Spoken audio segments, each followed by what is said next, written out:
Hey friends, it's me, Pastor Doug, with another word of encouragement for the day for today, Wednesday, November 17th. And today's word comes out of the book of Exodus, chapter 34, verse 14. It's actually the key passage that I used in a sermon that I gave on Sunday, and it describes an attribute of God's character that most of us are actually pretty uncomfortable with when we read it. Let me read you what it says. Do not, this is God speaking, he says, do not worship any other God, for the Lord, whose name is jealous, is a jealous God.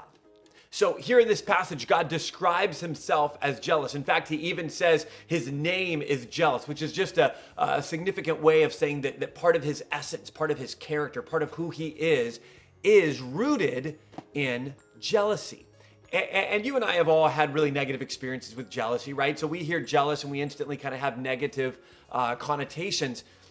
And one of the things that we start to ask when we read things like this is, gosh, is God insecure? Is he selfish? Is he egotistical or self-centered? Is God all about himself? And one way to answer that question is, well, yes, because he's God. And so in one way, yes, God is elevated over everything else in all creation, as he should be.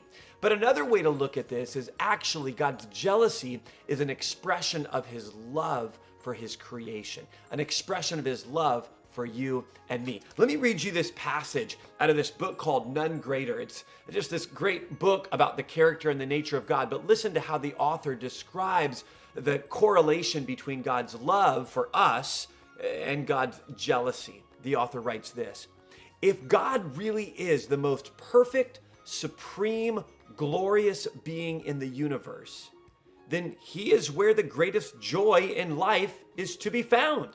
If God did not draw attention to himself as the supreme being, then we would not experience the greatest joy there is in life. So, as it turns out, God's commanding that he receive all the glory is actually the most caring, loving thing that he could ever do for us, because it's only then that we will find ourselves truly satisfied in him. Listen how the author closes this thought. A selfish God, ironically enough, is actually a God who is perfectly supreme, yet does not insist that we center our lives on him and live our lives to his glory. See, God wants what is best for us, and he knows that the only thing in this universe that is truly best for us is him. Friends, I hope this word encourages you today. We'll see you tomorrow.